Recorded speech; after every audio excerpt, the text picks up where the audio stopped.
Now, the Channel migrant crisis is getting a whole lot worse. An astonishing letter from the Border Force that went to the Home Secretary on Saturday saying the surge in migrants poses a significant risk to national security. They point out a substantial change in the types that are coming. Young, fit males with suspected links to organised crime groups. Border Force officers now facing concerning incidents, including assaults and migrants fashioning makeshift weapons. Well, they say that Manston is now a powder keg, and it's a disaster. And another good story, I thought, good in the sense that it exposes the truth, is that Albanian migrants, who, by the way, now constitute 60% of those that are coming, are now walking out of the lovely hotels they're put in within 2 to 3 days and going straight to cannabis farms. What on earth is going on? If you look at TikTok, you can see they're openly boasting. Let's see some of this footage that was recently shown on Albanian television.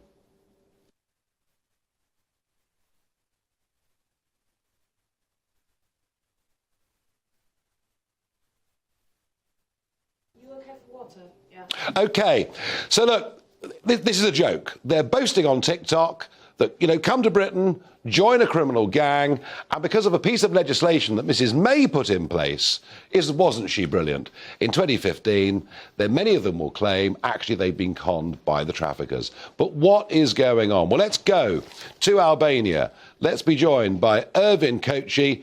He works for Albania's TV station, A2CNN. And I want to say, Ervin, thank you for joining the programme.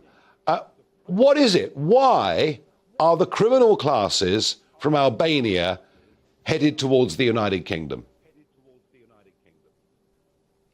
Good evening, Nigel. It's a good question. I think that most of young Albanians want to go to the Great Britannia to make money fast. This is how the gangs reclaim how the cannabis farm works in Great Britannia. So I think that more the young Albanians get lied or get fooled by these gangs to go to the Great Britannia, and they get stuck in these illegal works to make money, to pay their debits, to pay the person who give the money to go to the Great Britannia. So this is like a circle that they cannot get out. Well, hang on a second. I mean, I've looked at plenty, with interpretation, plenty of TikTok videos. I mean, none of these young men that are leaving Albania are doing so under any false pretenses.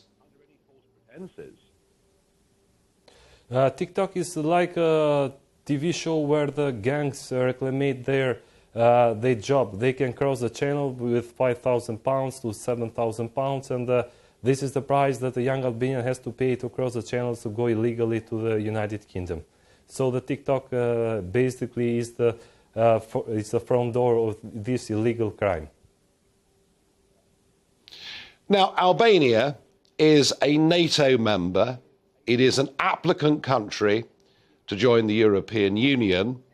It is a holiday destination for tens of thousands of Britons through much of the year.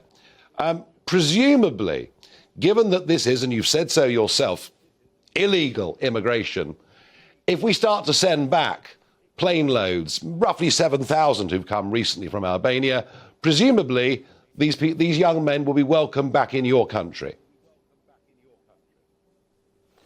I think it would be a decision of the British government if they gonna turn back the Albanian who decline or reclaim to stay in the United Kingdom.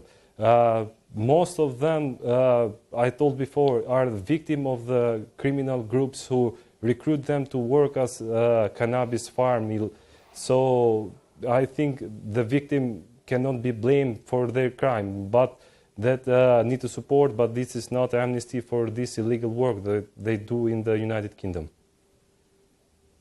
Well, we can argue about whether they're victims or not. And finally, why does Albania appear to have such a massive crime problem? Excuse me, Nigel, I don't hear you clear.